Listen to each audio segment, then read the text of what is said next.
عن عمر بن الخطاب رضي الله عنه قال سمعت رسول الله صلى الله عليه وسلم يقول إنما الأعمال بالنيات وإنما لكل امرئ ما نوى فمن كانت هجرته إلى الله ورسوله فهجرته إلى الله ورسوله ومن كانت هجرته للدنيا يصيبها أو امرأة ينكحها فهجرته إلى ما هاجر إليه and that's رواه البخاري ومسلم.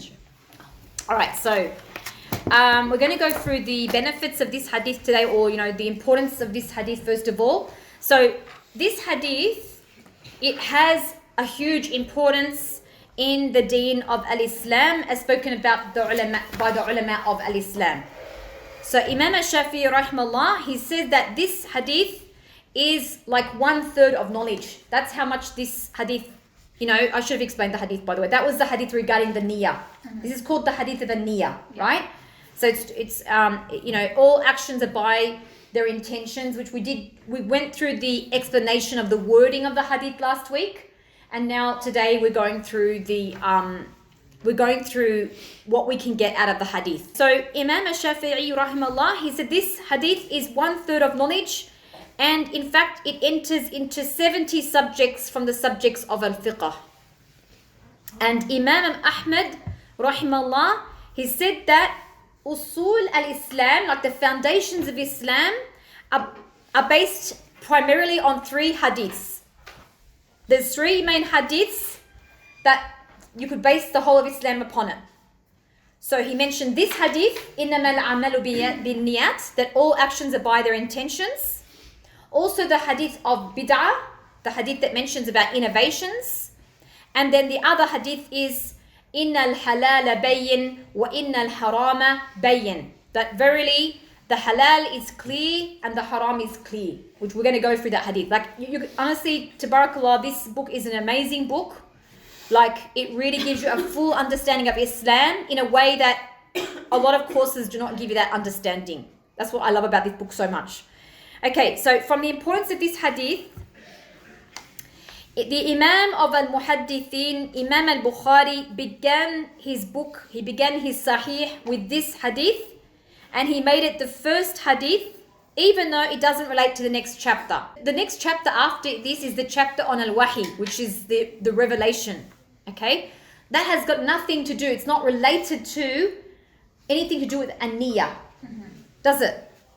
Okay, so what Imam al-Bukhari rahimahullah was indicating when he began, his book with this hadith, that it's a proof to show that al-ilm, that knowledge, which is the ilm of the sunnah of the Prophet sallallahu alaihi wasallam, which is about to give when he, in his sahih, right? That it needs the niyyah. Like in order to receive the knowledge of the sunnah of the Prophet sallallahu alaihi wasallam, you have to have the niyyah. Right? Just as every action and deed needs a niyyah. Now many of the scholars, they followed Imam al-Bukhari in doing this. From them was Imam al-Nawawi rahimahullah. When he began al-Arba'in, when he began these 40 hadiths, with this hadith to show that every deed cannot stand unless it's upon the righteous niyyah. Like you have to have the sincere niyyah. So this is what the author, rahimahullah, wanted for himself, like even for his own self, reminding his own self, and also for every reader to purify their intention for this deed. And this is why this hadith is of the utmost importance. And this hadith, we can call it the hadith of a niyyah. We can call it the hadith of a niyyah. And from the requirements that is required, like what are the conditions in order for any deed to be accepted by Allah subhanahu wa ta'ala. There's 2 conditions that you have to have in order for any deed to be accepted by Allah subhanahu wa ta'ala. Does anyone know what those 2 conditions are? Intention, proper knowledge of Allah. I don't know, I'm just thinking. And you have to be a Muslim. Pretty good. Well, that's something different. That's true too. But when you're already a Muslim. So the first is sincerity. And the second should be upon the sunnah of the Prophet. Like it should be upon the guidance of Allah and His Messenger. You can't just come make up your own act of worship and say, I'm sincere and I want it accepted. That's the point, which we'll talk about that because another hadith in this book talks about that aspect. Okay? So this is what we're talking about here. The presence of the niyyah, which is sincerely for Allah subhanahu wa ta'ala. Alright, now we go to what's called Masail al-Hadith, which means the matters relating to this hadith or the benefits we can take out of it. So this hadith is, from the first and foremost of its masail, it shows the importance of the niyyah, obviously.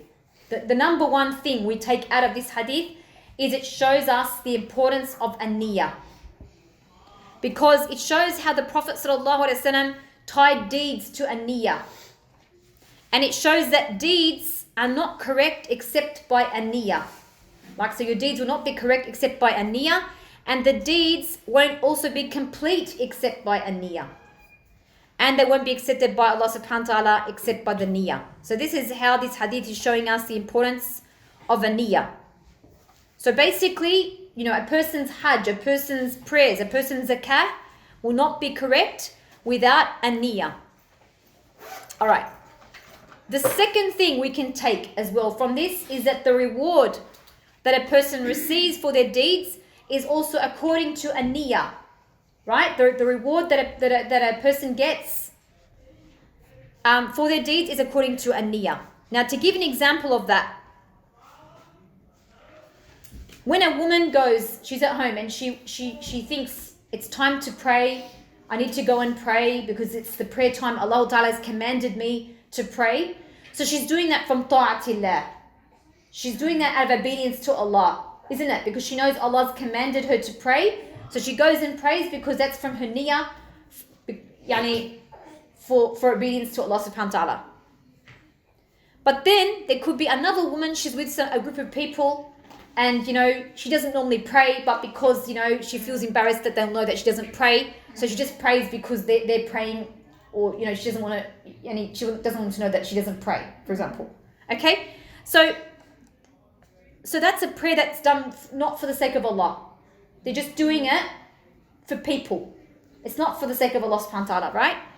So then this prayer will not have any reward in al-akhirah because the niyyah, she's tied her niyyah to what the people and what, I'm trying to say, it's just all about the people. It's not about Allah subhanahu wa ta'ala. The point is the person is rewarded according to their niyyah. That's what we have to look at. The third point here is built on the previous one. That al-amal, which are deeds, there are different types. Alright, from al-amal, from deeds, there's different types.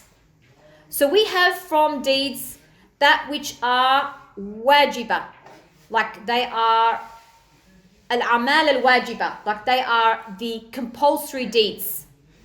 And then we have deeds which are al-amal al-mubaha, like they are deeds which are permissible deeds. And then we have the third type of deeds, which are deeds we should leave. Okay, so we're going to look at all of these three and have a look at how they all fit in. Sorry, what was the second one? The second one is mubah, deeds which are mubah. Mubah. Like that means that they are permissible deeds. They don't fall into the compulsory category and they don't fall into the haram or makruh category. Okay? So if we look at the first lot of deeds, we're talking about deeds which are wajib, or deeds which are mustahab, deeds which are compulsory, or deeds which are recommended, then a person will not be rewarded for those unless your niyyah is for ta'atillah. Your niyyah needs to be out of obedience to Allah subhanahu wa ta'ala. So for deeds that are wajib, the niyyah must accompany it in order for it to be correct, right? And we already spoke about why. We already spoke about what would happen if, So all actions which are either wajib or mustahab, it will not be correct except with the niyyah. And we spoke about that in point 1. All right? Now, we have the second type of deeds, which we can classify them as mubah. They're permissible deeds. Things like sleeping, things like eating, things like drinking. Okay? So, the question is a person rewarded for that or not? Okay?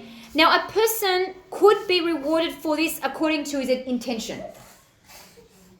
And also, he could not be rewarded for it. And even, in fact, a person could be punished for it according to his niyyah. Yeah. So,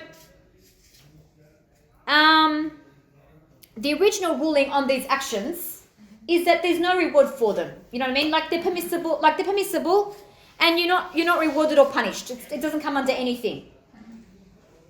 Okay? However, due to the niyyah someone has for these deeds, a person could be, like I said, either rewarded or punished. So let's look at some examples. Let's say a person goes to sleep and they follow the manners of sleeping.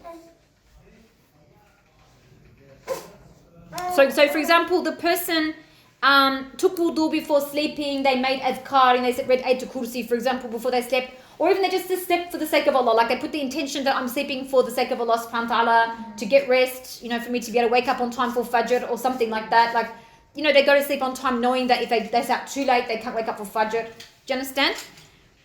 And they put, for example, their alarm clock on, because they want to make sure they wake up for Fajr prayer. So anyway, the point is, they went to sleep remembering Allah subhanahu wa ta'ala. So this person will be rewarded for that sleeping because they remembered Allah subhanahu wa ta'ala with their sleeping. And they had that niyyah to wake up for the prayer. So they slept on ta'atillah. They slept on the obedience of Allah subhanahu wa ta'ala, right? And Ibn Abbas radiallahu anhu, he used to say, I hope for reward from Allah for my sleep, just as I hope for reward from Allah from my standing at night. So that's how you can get rewarded, even if just for sleeping, just like you get rewarded for waking up for Qiyam al-Layl, all because of your intention. Now the proof for that, the Prophet ﷺ mentions in a hadith that if a man, and we're gonna take this hadith inshallah, we'll come to this hadith as we go along, that when a man goes to his wife in halal, there's a sadaqah for that. وَفِي بُضْعِ أَحَدِكُمْ صَدَقَةٌ. When a man goes to his wife in halal, there's a sadaqah for that. Now, the companions were surprised. They were saying, how can there be a reward for an action that you're just fulfilling your desires through it? And so the Prophet ﷺ, he said that, so they said, how can we, Ya Rasulullah, how do we get a reward for something that we're just, a man fulfills his desires and he gets rewarded for it, So he said, didn't you see that if one of you did that in haram, you'd be punished for it? If you did that same thing in haram, you'd be punished for it. So they said, yes. So he said that, and that is how, when you chose the halal, that you'll be rewarded for it. You know what I mean? You went to the halal, you get rewarded for it. Okay, so in this hadith it shows that if deeds, that if deeds which are mubah, this is a mubah action, if it's accompanied by the good intention, then it turns into a deed of ajr. It turns into a deed of thawab, like you get rewarded for it. So we can make qiyas, we can make analogy on this for all types of permissible actions. Like if you go traveling, if you are having a rest, even you're having a rest and you accompany in it the niyyah for doing it for the sake of Allah subhanahu wa ta'ala, you'll be rewarded. So for example, you might need to refresh yourself. Like you've been busy like working and looking after your family and doing lots of ibadah, but then you need time out where everybody needs to refresh themselves. Nobody can continually do the same stuff. So if you put the niyyah, so when you take your kids to the park, for example, or you take them somewhere, you have the niyyah, but even if you're going for a holiday, you put your niyyah that I'm doing this for the sake of Allah to refresh myself. And also when you're there, you try to remember Allah subhanahu wa ta'ala as well. You don't just go there and be in a state of ghafla. You don't be in a state of ghafla the whole holiday. Like there's nothing wrong with having fun, yes, but don't be in a state of ghafla when you go on that holiday where you don't remember Allah at all. There should be time in the day where you still read Quran, do your adhkar in the morning, do your adhkar in the evenings. Do you understand? Like you got to remembering Allah. Don't just let yourself be in a state of ghafla the whole time, even if it's a time of fun. Okay? So if a person came to sleep with without doing. Okay, so that's how you can make it in a state of ajr, right? But if a person came to sleep without doing any of the manners of sleeping, and they didn't bother to set the alarm, let's say, okay? So they could get a sin for that if they had the intention, right, to let themselves purposely sleep through. Like they might say to themselves, this is how shaitan, whispers to you, that you say to yourself, well, I'm very tired today, and I know I've got fajr, but you know what? I'm so tired, I'm just not going to set my alarm tonight, and I'm just going to sleep, and who cares if I miss fajr? So you've basically stepped upon disobedience. Do you know what I'm trying to say? Because you've already decided that you're not going to wake up for fajr. You're not going to try. At least try to wake up. It's different if you didn't, like you set your alarm and you step through accidentally. That's different. But you purposely decided you're not even going to bother to try. If you try, you get rewards. Of course, if you tried and it happens by accident, everybody might have a certain time where they might accidentally sleep in. That's all right. That's excusable. But not when you purposely decided that you're not going to try to wake up. You understand? Well, you know about the fajr?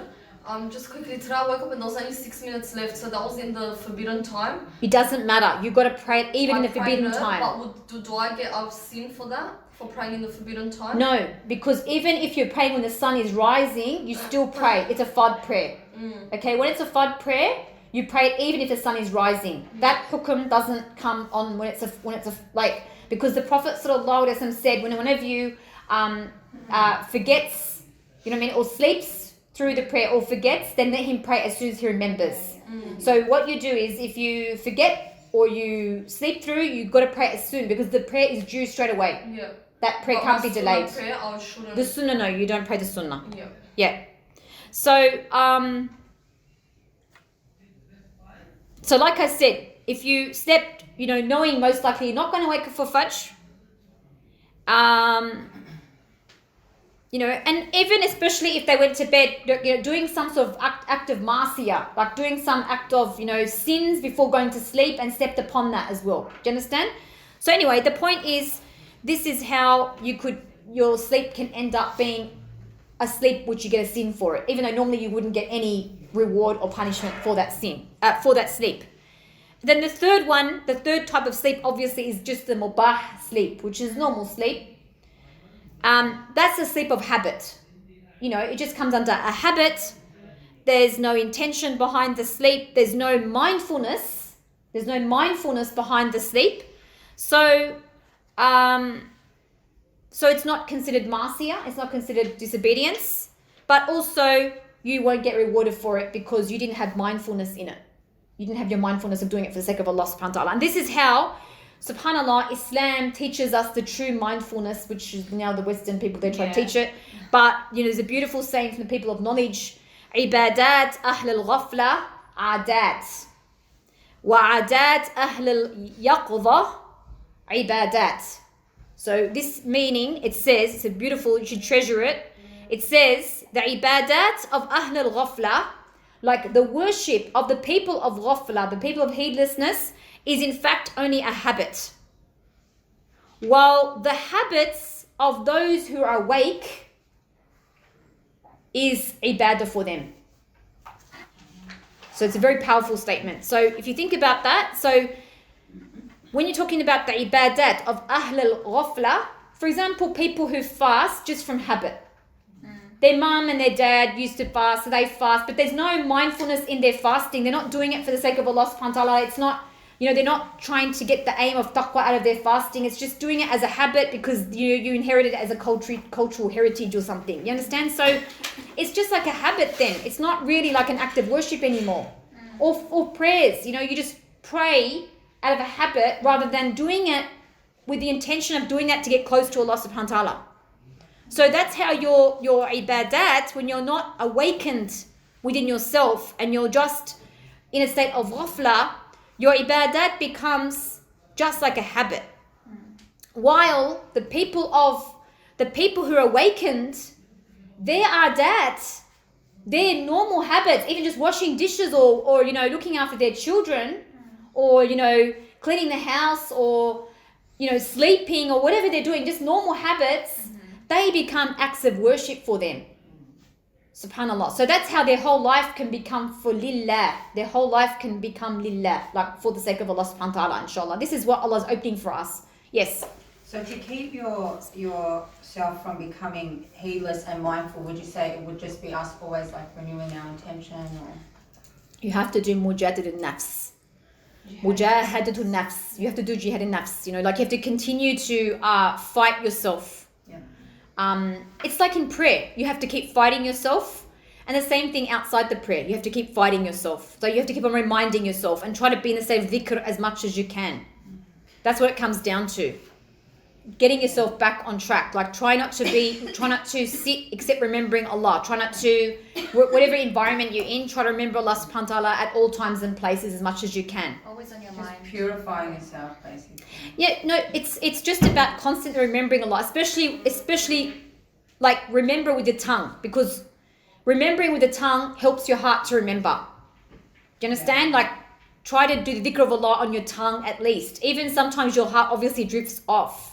But try, like you're in the car, astaghfirullah, astaghfirullah, astaghfirullah, subhanallah, subhanallah. Like try to always do dhikr of Allah subhanahu wa ta'ala, because it makes yourself used to it. Like your body gets used to always remembering Allah subhanahu wa ta'ala. So that's how you get yourself in a state of trying to be always mindful with everything you're doing. Yeah.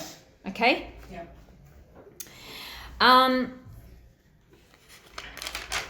So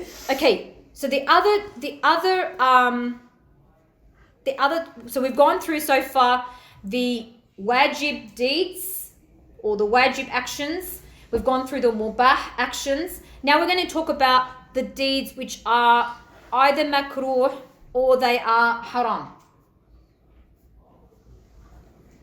Okay, so for example, like khamr or, riba, from a muharramat in general. Like you don't have to have a niyyah to not do a specific deed, but just you have the niyyah to refrain from falling into those actions which are forbidden in general.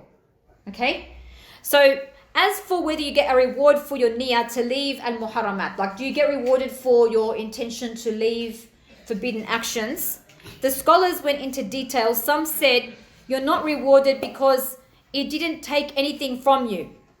But other scholars said no, leaving the muharramat is also an act of ibadah. Like the fact that you don't go to muharramat, it's an act of ibadah for you. So if a person intends to leave that thing, it means he'll be rewarded for doing that. And this is the more correct view, wallahu ta'ala alam, right? So if a Muslim has the intention to leave acts of disobedience out of obedience to Allah, then of course, inshallah, they're going to be rewarded for leaving those haram actions. But what we have to just clarify here is that sometimes people leave things not for the sake of Allah. They might leave it for health. So for example, someone might leave smoking not because Allah, we know that it's la darara wa la dirar, not because we know that it's something harmful and that it's something haram, but just because they leave it out of health.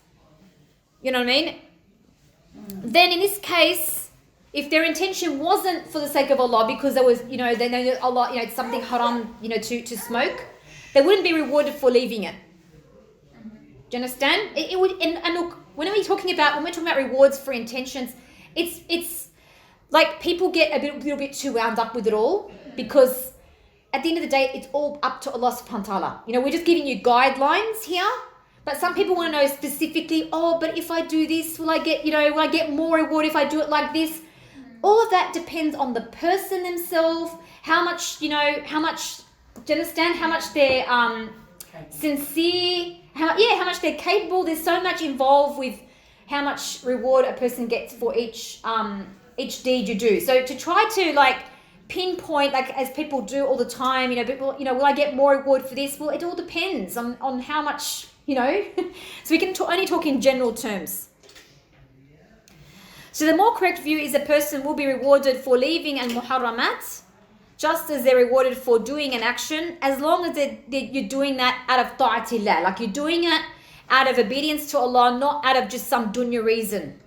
Not just some dunya reason that you're doing that. Now, because now a lot of people, it's sad, but when the scientists come out and tell you that this is now bad for you, now they'll suddenly want to leave it. like not because Allah told you, not because the Prophet sallallahu alaihi wasallam told you, you know, like, you know, I can give an example of like that. It's not from a Muslim, but like, for example, my parents, they're really funny. Like,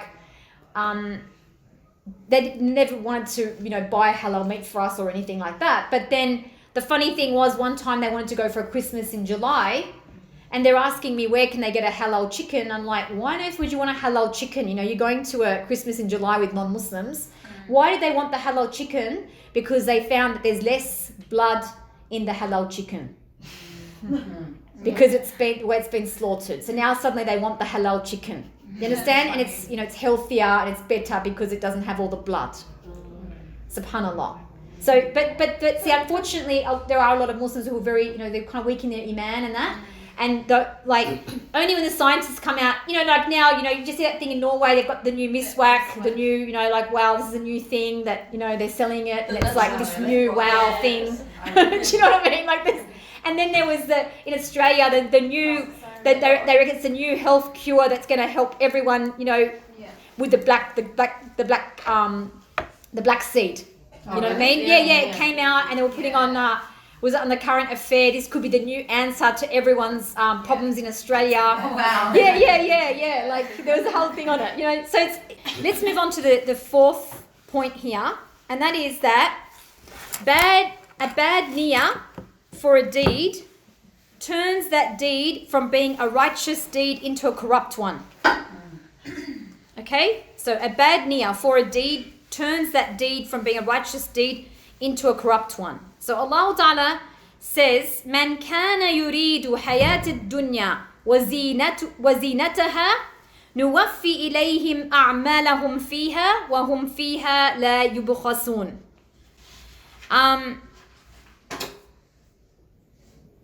Whoever wants the life of this world and its adornment, then we shall give that to them. We shall give them that. We shall give them they shall get their, you know, recompense for that in this world. And, you know, and you know, nothing will be held back. Like they'll get what they want, but it won't be in the akhirah. In other words, you won't get the reward for that in the akhirah. It's only you get what, you know, you get what you wanted in this world only. Okay? So it shows that when the niyyah becomes corrupted from being purely for the sake of Allah, that the person gets what they wanted. In other words, they get that worldly thing. You'll get that worldly thing, but don't expect to get the reward in the akhirah for it. Like riyah. Yeah, that but not necessarily riyah. It could be riyah or it could be other things. Just you do it for a dunya reason.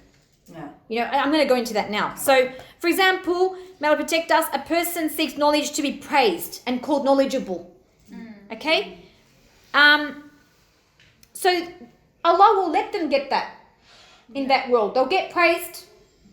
But in the next life, that deed, they won't get rewarded for it. And in fact, may Allah protect us, as we'll come to, they can get punished in the akhirah due to that corrupt intention.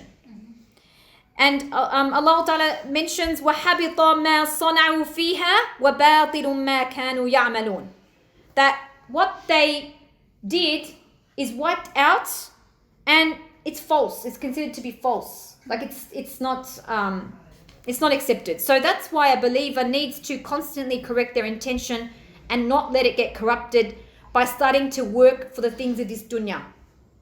Like sometimes people doing things for money, they're not really doing it for the sake of Allah. Like they might sound doing it for the sake of Allah, but it's really the money they're after. So only Allah knows the true intentions.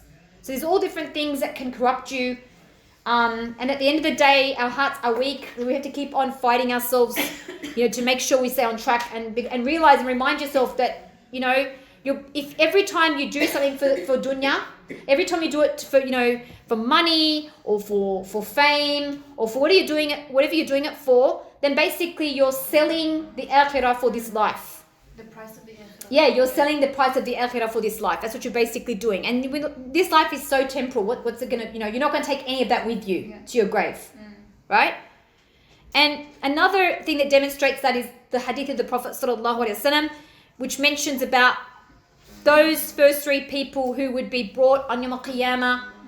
You know, the one who used to recite the Quran and sought knowledge, and they were called the reciter, and the one who gave sadaqah, but really it was just to be, you know, considered to be generous. And then the mujahid, really it was just to be said that you're brave, you're a hero, So that's how the intentions can become corrupted. And in fact, they weren't really doing it for the sake of Allah. They were really just doing it for people to, praise them and to get the worldly gains. And so because of that corrupt intention, may Allah protect us, they get punished in the fire due to that. So it shows the first to be exposed to the fire on Yawm al-Qiyamah are those whose intentions are corrupted for why they did that from acts of ibadah. And that's why we have to be so careful with our acts of ibadah to fight ourselves to make sure that they are for the sake of Allah alone. So this is why we have to really strive, like I said, to correct our intentions and beware of it becoming corrupted. And that's why this hadith is so important to study. إِنَّمَا الْأَعْمَالُ بِالنِّيَّاتِ. That all actions are by their intentions. And then the Prophet ﷺ said, فَمَنْ كَانَتْ هِجْرَتُهُ إِلَى اللَّهِ وَرَسُولِهِ فَهِجْرَتُهُ إِلَى اللَّهِ وَرَسُولِهِ. Whoever's hijrah was for Allah and His Messenger, then هِجْرَتُهُ إِلَى اللَّهِ وَرَسُولِهِ. وَمَنْ كَانَتْ هِجْرَتُهُ لِلدُّنْيَا يُصِيبُهَا أَوْ امْرَأَةٍ يَنْكِحُهَا.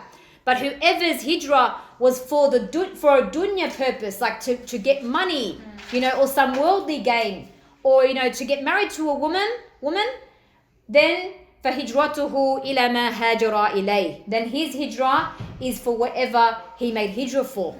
You'll get that, but you won't get the reward in the akhirah. See?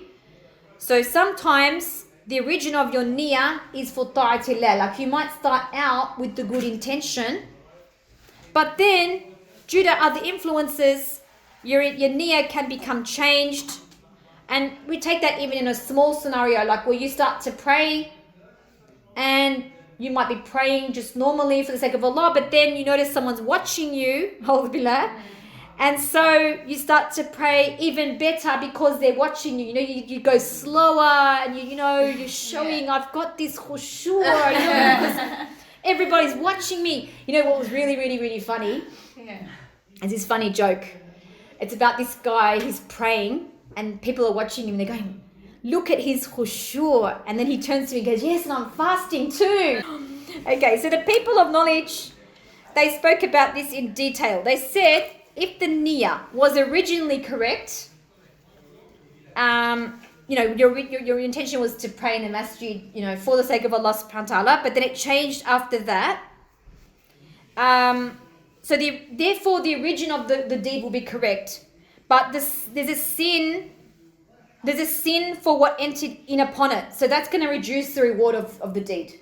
So you're going to get rewarded for the origin of the deed, but there's going to be a reduction in the reward due to the corruption that came into the deed, right?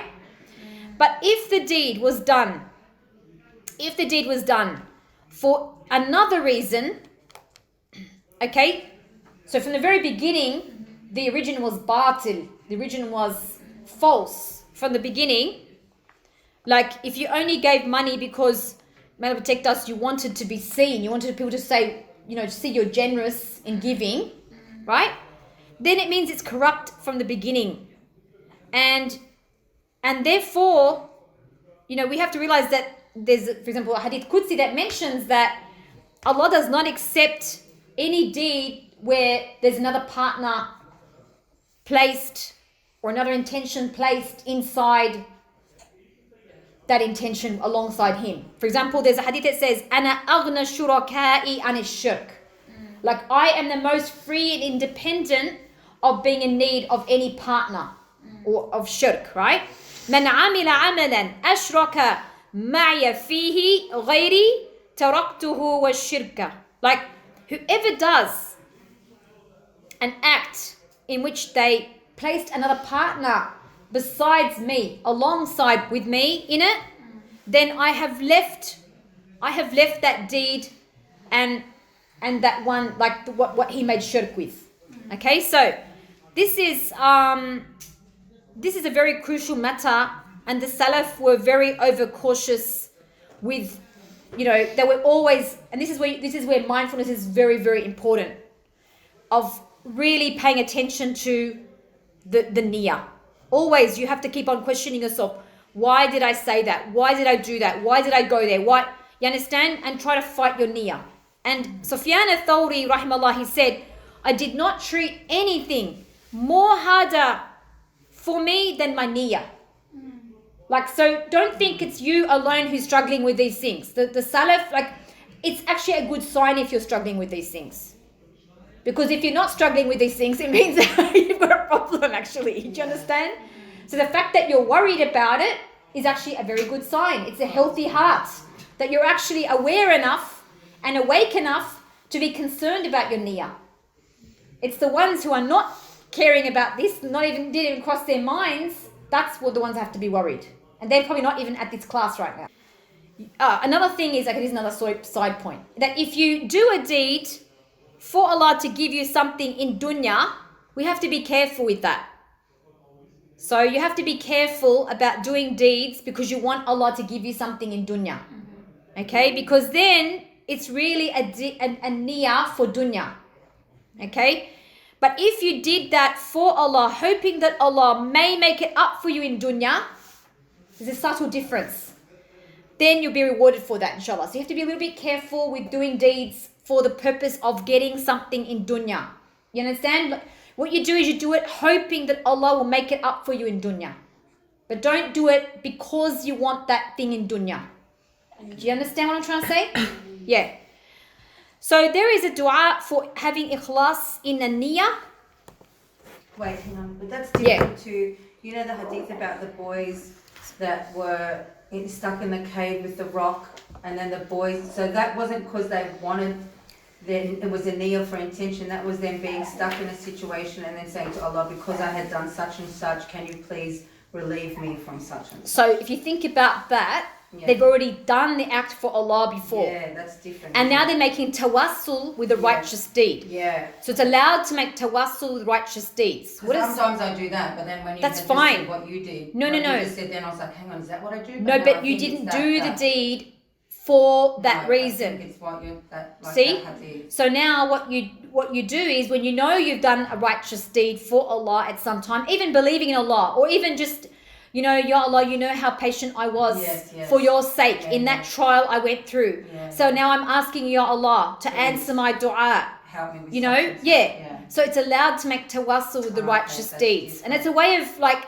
beseeching Allah. Tawassul, It's from the permissible methods of tawassul. Tawassul means seeking nearness to Allah.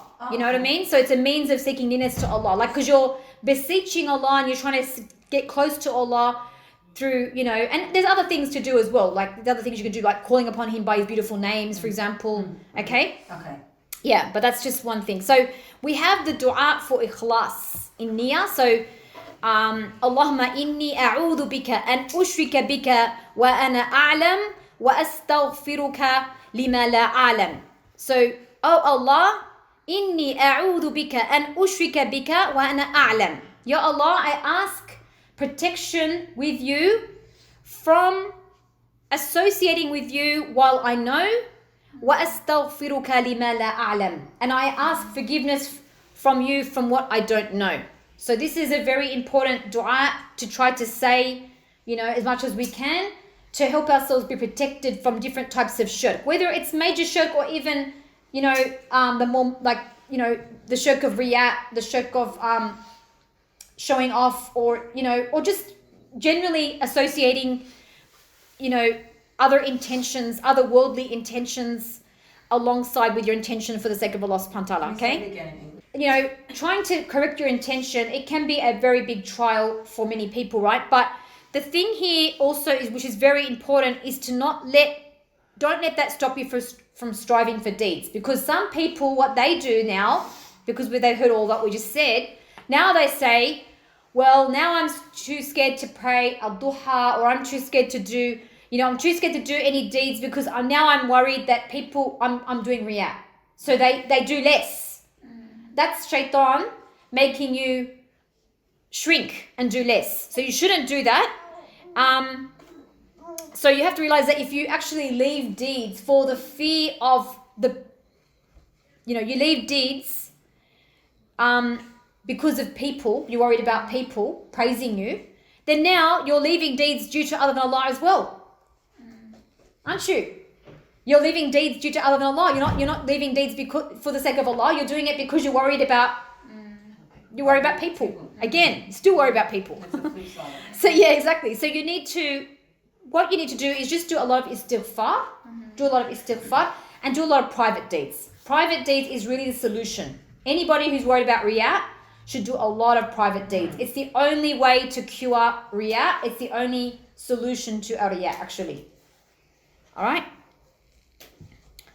So, how much more time? Yeah, we still got 10 minutes. Good. All right. Can I ask a quick question? Of course. What is riyah? Riyah is showing off. Oh, yeah. Yeah, doing things for showing off. Like,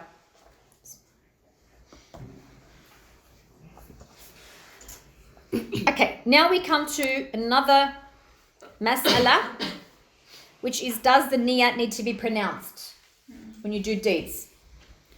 So most of you know, like, the niyat should be in the heart. Yeah. Okay, and so when you go to take wudu to pray, that's your niyah. Like when you think to go and pray dhuhr, you have your niyah, but of course, it is important to have in your heart what prayer you're going to pray. You don't just go pray. You don't just go, you need to know, am I praying dhuhr? Am I praying asr? So that's your niyah. That you don't have to, we know already that dhuhr is 4 rakat. Unless you're a traveller. So if you're praying your normal dhuhr, you just have to have in your intention, I'm praying dhuhr. And so the intention is just in your heart that you've got the awareness that I'm going to pray dhuhr now. Because you can't pray, it's very important to know that, I'll just mention this now, it's a fiqh issue, but very important, you cannot pray a prayer and you don't know what you're praying, and then suddenly in the middle of the prayer you just change it to what prayer you're going to pray. Like, so for example, just say you thought you're praying asr, but then you realize you're actually praying dhuhr. That prayer is going to be batil now. You actually have to re-pray the prayer. You can't sunnah prayer and then being like, oh, that was my fault. Oh no, you definitely can't do that. Can't do No that. way. Yeah, Okay, so the prayer would, all you can do is you can downgrade it. You can downgrade the prayer. Sunnah, To a nafl. not just Which means just an extra Extra prayer. So just say you were praying. So what you can do is just say you're praying 4 rakat. You didn't even think about what you're praying, or you thought you're praying asr, and then you realize that you're actually supposed to be praying dhuhr. Rather than to stop the prayer, just keep doing the prayer, but put in your intention, this is just a nafl prayer now. I need to now pray my dhuhr after this. So you finish it. You can finish it. Can you finish it at 2? Absolutely. And just do the 2? Yeah. Well, if you start off at, if you had already put the intention of 4, Yeah. it depends on what your intention was. If you didn't Okay. put any fixed intention, do it at 2, and then, but just put it as a nafl. Put it down as in an extra prayer. That's it. So the same thing, like in Ramadan. That's good to know. Yeah. No, it's important to know. Yeah, it is. The same thing when you set your alarm to wake up for suhoor in Ramadan. Excuse me. That's basically your niyyah. Like, why are you setting your alarm? Because you're intending to fast. You're isn't it? Like, so that's how. And if the main way to know if you have a niyyah is if someone's to ask you, what are you praying now? Or what are you about to pray? Or what do you understand? People asking, what are you doing? That's and you were able to answer them. It shows you had a niyyah. You understand? So so the actions that you do preparing for a deed show your niyyah. Like going and taking wudu to pray, for example, it shows you that you've got the niyyah there. So the niyyah is in the heart. We don't need to pronounce it. There's only a couple of times where we say something before an act of worship. One of them when we do Hajj or Umrah, when you go to the miqat and you enter into ihram, you say Allahumma labbaik hajja, or you say Allahumma labbaik umrah, or labbaik hajja wa umrah. Like, it depends on what rite you're doing. But why are you doing that? It's not because you're telling Allah your intention. It's because you're announcing your rights. Because when you do umrah, it's different than hajj. And when you do, there's different types of hajj. There's different types of hajj you can do. There's different rites of hajj. So what you're doing by doing that, you're actually announcing what's called the nusuk. You're announcing the right that you're about to do. And the second time is when you're doing a sacrifice, that it's like the Prophet ﷺ used to say, Allahumma hadha anni wa an ahl bayti. Ya Allah, this is on behalf of myself and my family.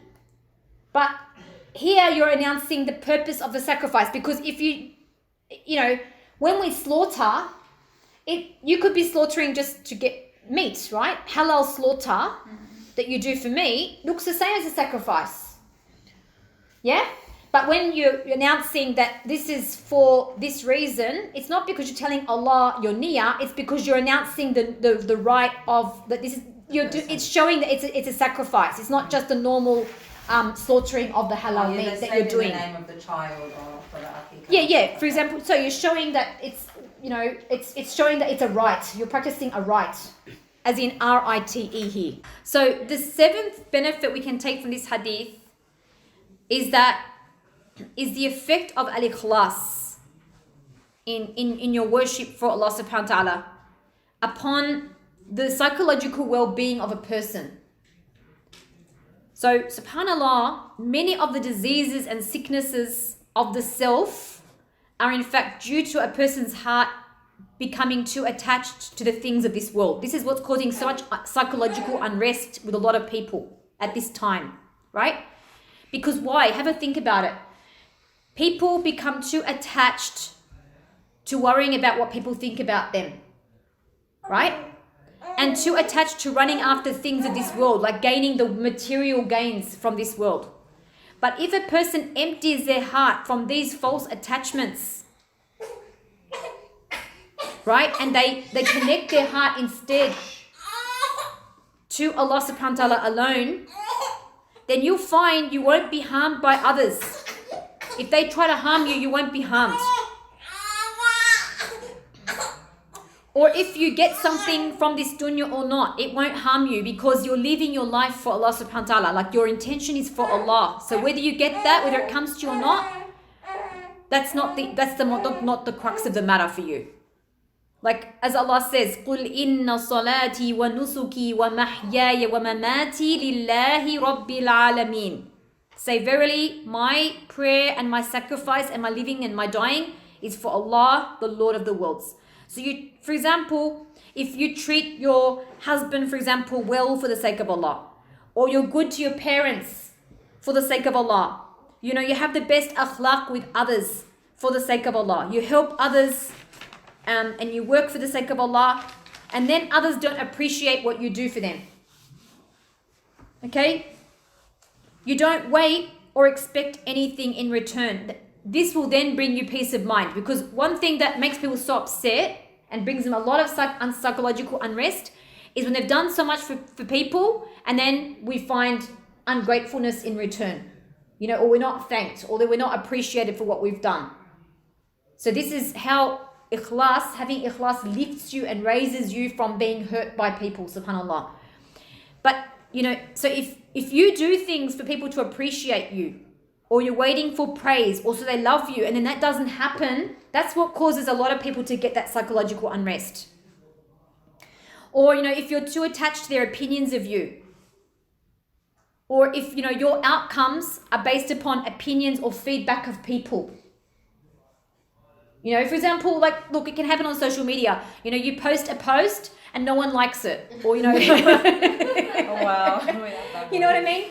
But if you posted it from sincerity for the sake of Allah, and it was something sincere advice, you know what I mean? Or something beneficial, and no one liked it, well, your reward is with Allah subhanahu wa ta'ala. But if you post it because you're waiting for a lot of people to like it, and do you understand that means, where's your attachment here? It's to the people. Okay? So this will free you. This knowledge will actually free you. Because most, so much psychological unrest is actually caused by worrying too much about people. Especially, like I said, on Snapchat, Instagram, you see people, maybe together, why didn't they invite me? I think it's much harder now. In the past, You know, you might have heard that your friends got together, they didn't invite you. That was bad enough. But now if you actually see them having fun on Snapchat, and then, you know, why didn't they invite me? Maybe they don't like me. Why don't they appreciate what I've done for them? You know, all these thoughts. Or, you know, look what they have and why don't I have that? So the comparing, right? Or people love them more than they love me. They're more popular. You know, they've got more likes, more shares than I've got, you know. So if we purified our hearts for Allah alone, we would detach ourselves from worrying about all of these trivial things because, you know, you'd realize that all these things are from dunya. All right. So this hadith, if you take this as a principle in your life, it will free you from all this. It will help you to rise above all of that. And it will give you peace of mind and heart, inshallah. And Allah Ta'ala says, أَلَا بِذِكْرِ اللَّهِ تَطْمَئِنُّ الْقُلُوبِ. That verily, it's by the dhikr of Allah that the hearts find rest. Because when you connect your heart back to Allah, you know, reminding yourself of Allah, this is what brings you peace of mind and heart. So this is how al-ikhlas has a huge effect on the psychological well-being of a person. All right? And the other thing too here is that al-ikhlas is a tool of strength for a person as well. You know, when you seek knowledge for the sake of Allah, you don't care if people consider you knowledgeable or not. So you keep on seeking knowledge. You know, you're seeking knowledge for the sake of knowledge. You know, for the sake of Allah, not for waiting for recognition, and that actually pushes you to go further and beyond limits. Okay, because a lot of people, what they'll do is, because if they're only looking for the certificate, once they get the certificate of recognition, they stop there. They don't continue on. Okay, so that means for them it was all just about getting that acknowledgement. Do you know what I'm trying to say? The other thing here too is that al-ikhlas is what keeps the shaitan away. Like purifying your intention for Allah is, you know, having ikhlas for Allah is something that repels shaitan. It's mentioned in Surah Sad verse 83. قَالَ فَبِعِزَّتِكَ لَأُغْوِيَنَّهُمْ أَجْمَعِينَ. So shaitan said to Allah Ta'ala, by your izzah, by your might, I will misguide all of them. And then he says, إِلَّا عِبَادَكَ مِنْهُمُ الْمُخْلَصِينَ. What does it mean by your mind? Like he's swearing by his attribute. Shaitan's swearing by the attribute of Allah. Because we can swear by Allah, we can say Wallahi, and we can also swear by his attributes. We can say Wal Rahman, we can say Wal Kareem. Yani you can swear by Allah's attributes as well. Alright? What's So Uqsim Billah one day? oh, it just means I swear by Allah as well. Oh. Yeah. But let me finish this. إِلَّا عِبَادَكَ مِنْهُمُ الْمُخْلَصِينَ. So what it's showing here is that Shaitan swore to misguide, but then he says, إِلَّا عِبَادَكَ مِنْهُمُ الْمُخْلَصِينَ. Except for your righteous servants. So that shows that ikhlas, Shaitan can't get hold of people with ikhlas. So that's why if you just, as long as you're still purifying your intention, fighting yourself to have that pure intention for the sake of Allah, that's propelling shaitan away from you. But once you start getting those false attachments, you start doing things for other than Allah, that's when shaitan can easily use that weakness and misguide you. Do you understand?